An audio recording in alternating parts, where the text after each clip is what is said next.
Hi, so today we're talking to Nathan from FoundersSuite, and he's going to tell us how exactly you can get money for your startup and how all of this wonderfulness works. How's it, Nathan? Things are good. Things are good. Thanks for having me on the show. Of course, of course. Thanks for taking the time. So let's dive straight in. FoundersSuite, what is it? What kind of gap are you looking to fill? Sure. So FoundersSuite is a software platform that helps startups raise capital. That means angel, venture capital, even later stage rounds. We started almost 9 years ago, so we've been around a few moments. We've helped 100,000 startups with their fundraising journeys. Startups using us have raised 21 billion in capital. And what it is a collection of tools that map to every step of the fundraising process. So we have a database of investors that helps you source and identify a target list of potential investors. We have a get intro feature that maps your social graph, helps you find those warm intros to these investors. And then the other tools are used to manage the fundraise. Like we have a CRM, keep track of all the action items and to-dos. We have a pitch deck hosting tool, upload your deck, send it out. We have an investor update tool to send out, a monthly update.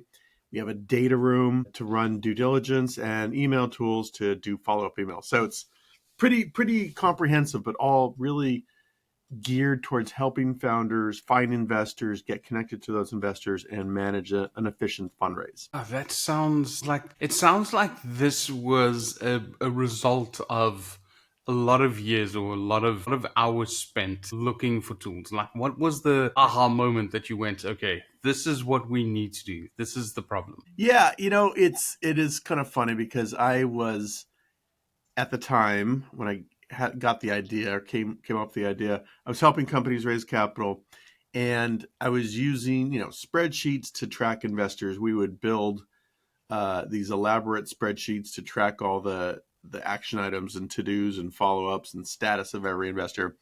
And, a spreadsheet's fine. It's very customizable and flexible, but it gets pretty messy. And we're also using a bunch of other tools, right? We were using like 5 or 6 different tools to do all this work of managing a fundraise. And it's just like, this is kind of chaotic, right? Let's build one suite. We started with the investor CRM, as that was our replacement of the spreadsheet. And that was it. It was kind of like, we could do this better. We could do this better than using spreadsheet plus 5 other tools. Because fundraising is very hard. It's frustrating, it's time consuming, it's messy. So anything we can do to kind of make that process easier for founders, we're trying to build stuff to do that, right? Yeah, 100%.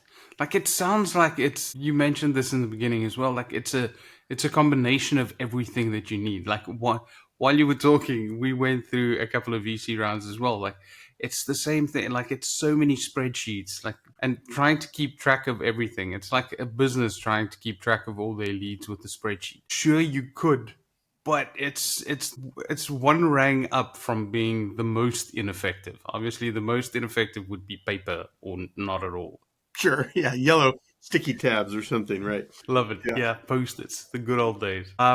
Also, from your experience, like, obviously you've had tons of experience with raising capital, connecting, every type of company with VCs and angel investors. What's the one thing that gives companies value that they usually miss? It's a good question. It is hard to answer because different companies have different needs, right? And find different value. I mean, probably boiling it down though, of our 7 or so products, the things that probably derive the most value for most users are either the investor database. If you don't have a network of investors, you got to start somewhere. And yes, there are other databases out there, but some of them are very, very expensive. PitchBook and CB Insights, things like that are very, very expensive. There's others out there like Crunchbase, which it has some investor data, but it's not, as complete as you might want. So it kind of depends, right? But if you're a startup that doesn't have an investor network, the database is super helpful. Maybe you are a startup that you do have an investor network and you have, some angels, you're going through Y Combinator, you're getting plenty of investors. That's not the problem.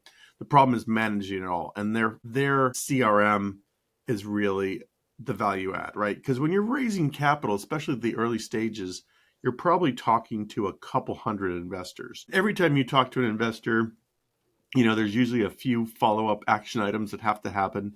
So in a typical fundraise, there are literally thousands of tasks that you need to complete, micro tests, large tests, small tests, and so having a way to keep track of that and stay on top of that is pretty valuable too. So those are the two. The pitch deck hosting is somewhat commoditized. I mean, there's other ways to host a pitch deck: Google Slides, DocSend, or just setting a PDF, right? I mean, there's ways to do that. I don't know if the impact is super powerful there.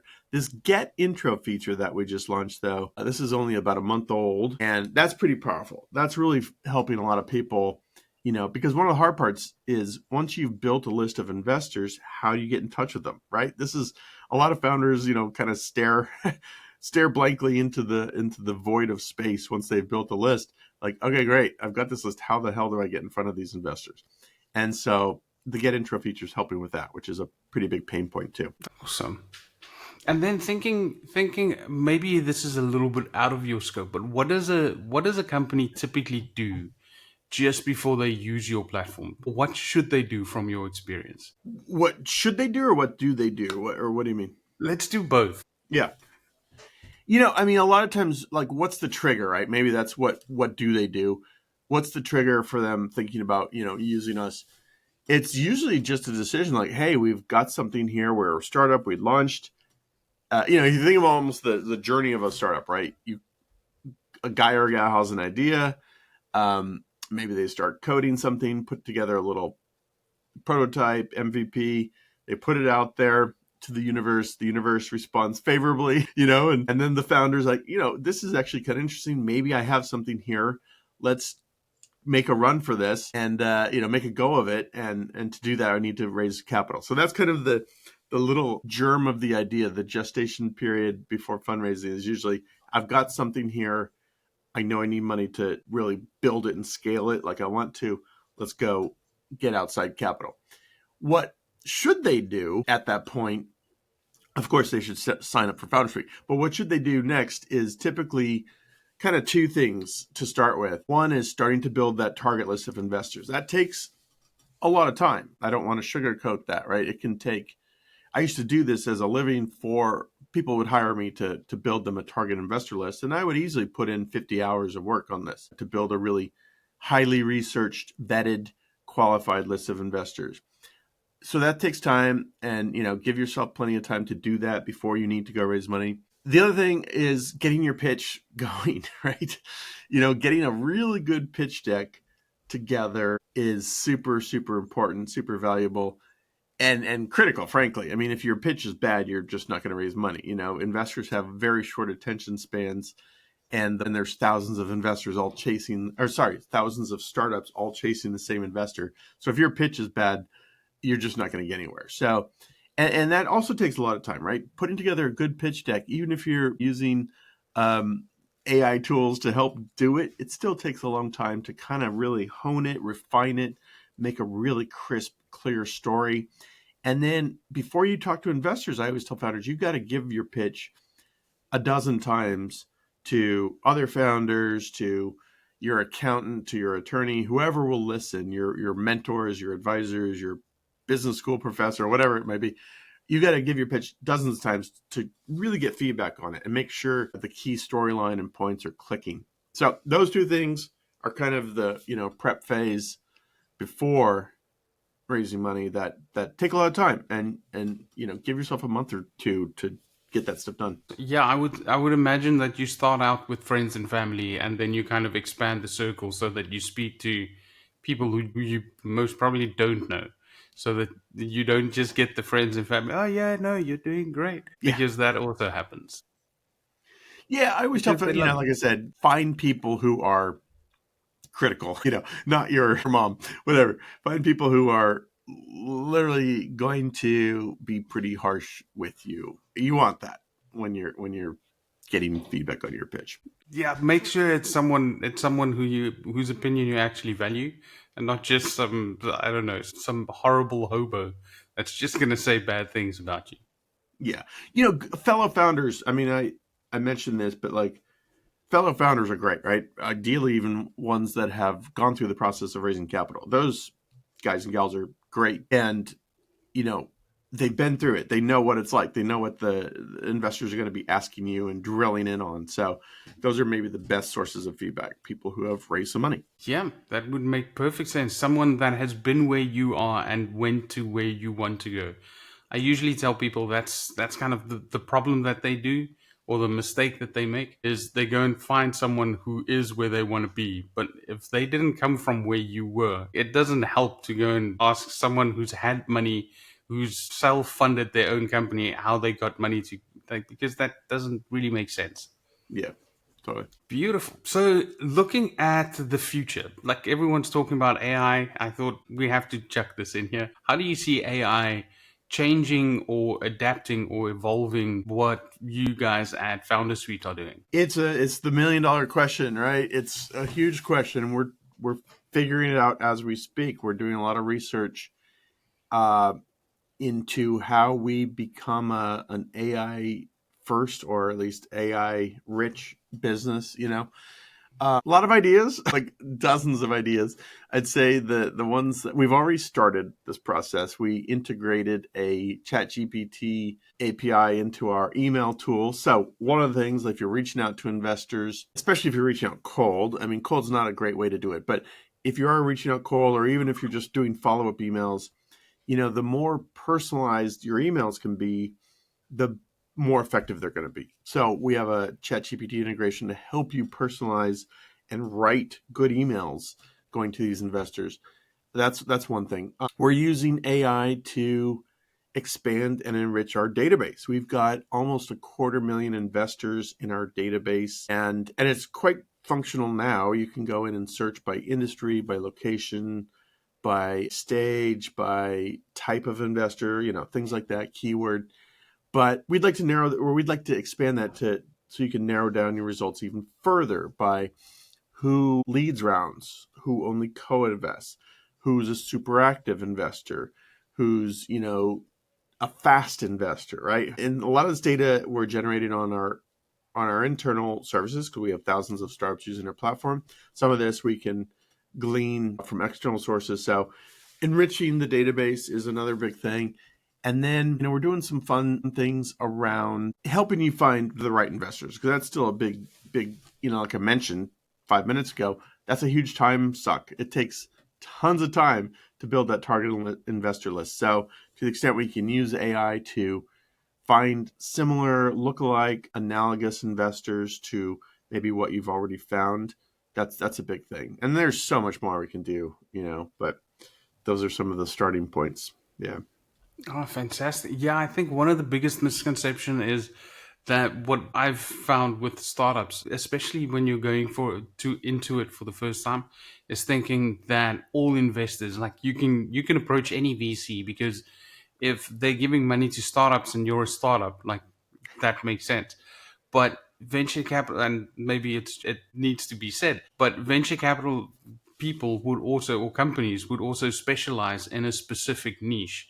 So they won't be funding everyone. Like, you need to go and find not just people who give money to startups, but people who give money to your kind of startups.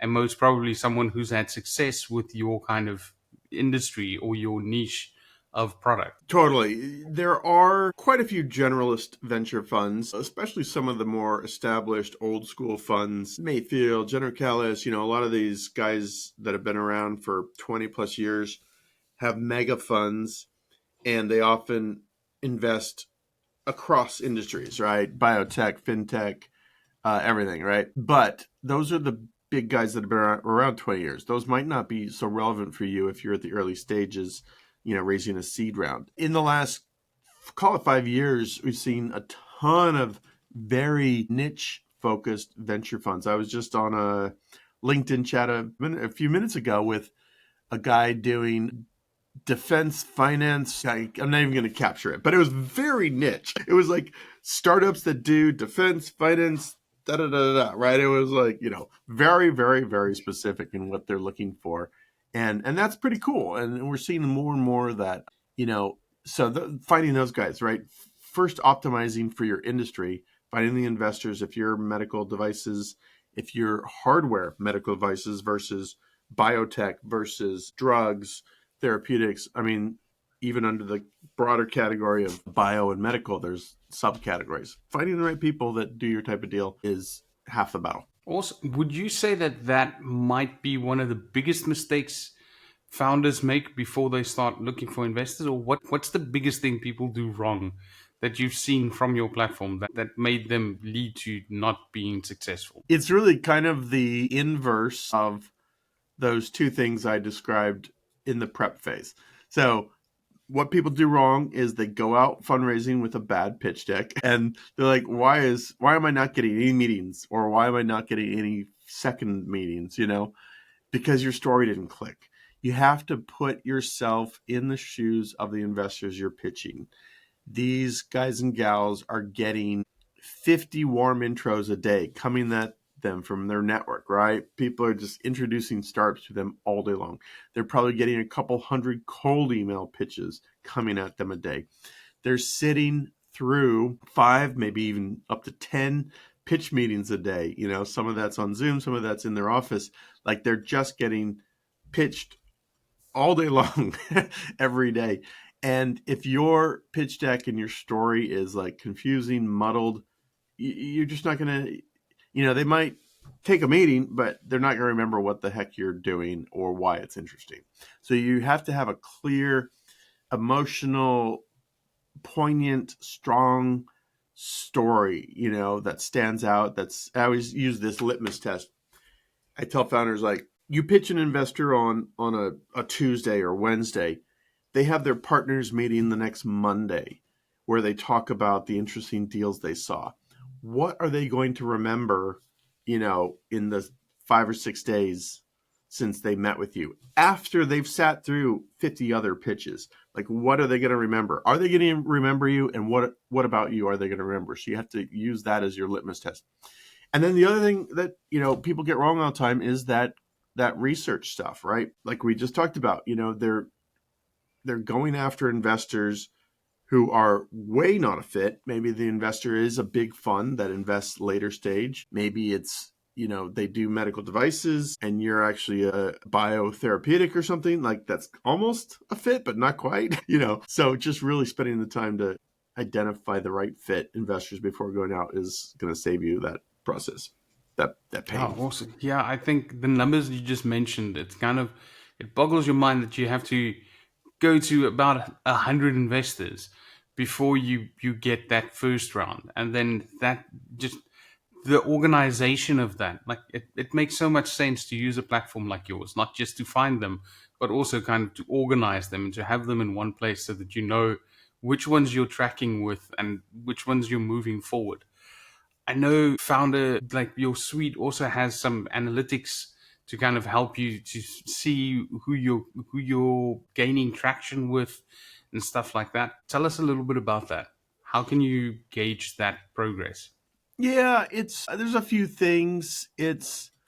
We have some things, like we have for every investor card, each investor is represented by a little card or tile, kind of like if you've used Trello, something like that. We have a little recency meter. It's like a kind of a bar that declines. So the more time that elapses between your last interaction or contact with an investor, this bar declines. So you kind of want to, it was our little attempt at gamifying this, right? You want to keep all your bars filled. Otherwise, you're neglecting investors. You're letting things slip through the cracks if you're not, engaging with each investor pretty regularly. Other things are things like, all right, you sent out your pitch deck to 50 investors. How many of them opened the email? How many of them opened the pitch deck? How much time did they spend on the pitch deck? Those are the macro factors. And then you can go into every investor and see, oh, this guy, I sent my pitch deck to Jacques. He opened it, but he only spent a minute on it. So if he wants to meet, I should probably assume he doesn't really know what we do, right? Those are kind of things that can be helpful. If Jacques only spent a minute on my deck, I probably need to kind of start from the start and tell the whole story. But if Jacques spent 15 minutes studying this, maybe I go in with a slightly different approach. So there's a few things around the analytics that kind of help guide your deck a little bit. And then the last thing I would say is, similarly, I always tell founders, send out like a company update, investor update once a month, and you should be building a distribution list throughout your entire fundraise, sending your progress report, your update to all these, and tracking again who's opening these, because the ones that are like actually really reading your stuff and following along with your journey, those are the more likely ones that are going to write a check, right? So they're paying attention. It's always interesting. Yeah, that makes perfect sense.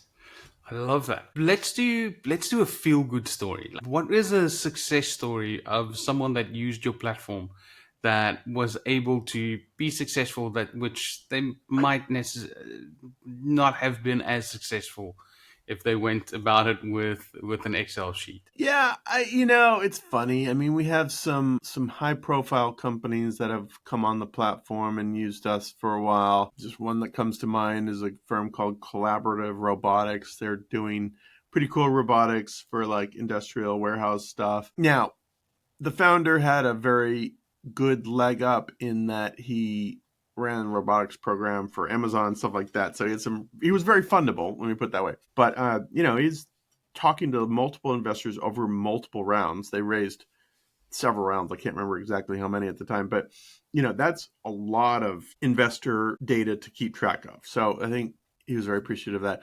And then so that's sort of a big high profile success story, but we have literally thousands of smaller startups that email us like, hey, I met my angel investor. I found my angel investor on your platform. Like, this is game changing. These are the little more heartwarming stories, right? Where it's like some founder in Topeka, Kansas, who had a dream, had a vision, didn't have any investor network, and was able to kind of source an investor. And one of the reasons I like doing what I do is, in many ways, I like to say we're playing a small little role in helping people, fulfill their dreams and chase their dreams, right? You're a founder, you have a vision, you have a dream of making something happen. Capital is part of that vision, and we're facilitating that little thing. So I like that we're helping people pursue their dreams. Oh, that's beautiful. Yeah, that's a quote right there. Yeah, One right. thing, if I'm a business owner and I'm sitting there, or I have an idea, I maybe started a company, I have 3 or 4 guys that's working for me, I now kind of have to make the decision. Do I go after venture capital and grow faster, or do I bootstrap it? What advice would you give them? Obviously, you're slightly slanted towards the VC side, but yeah, let's say as objective as you can be. Oh, yeah. No, it's funny. I obviously do have a bias here because I sell software to raise capital, but I love bootstrap founders. I'm kind of the mindset that if you can bootstrap your business, do it, right? Like, capital doesn't cure all ills, right? Building a great business is the best thing you can do. Capital is just fuel on the fire, but you've got to, build a nice fire. I don't know if that metaphor helps, but you know what I'm saying? So I love startups that are bootstrapped, and you do hear of a few stories of companies that have grown very large slowly over time by bootstrapping. To answer your question, though, I think it comes down to really being reflective on your goals, your vision. How big do you want to build this? How hard do you want to work? And is your company, being very like objective about it? Like, is your business something that could scale large enough to attract investors? Because that's part of the deal. Investors only want to invest in things that have potential for home runs. They're not really looking for singles or doubles or even triples. They want to know, and that's fine. That's logical. That's intuitive. That's fine. Not all businesses are doing that, right? I mean, if you're obviously building a little dry cleaner or corner store, there's sort of like startups and small businesses. If you're building a small business, it doesn't make sense to go pursue investors. Investors aren't interested. You're going to waste your time. If you're building a startup that has the potential to scale rapidly and large, then you might consider raising capital. The other kind of factor there is like, what are your competitors doing? I don't spend a lot of time like focused on our competitors. We have tons of them.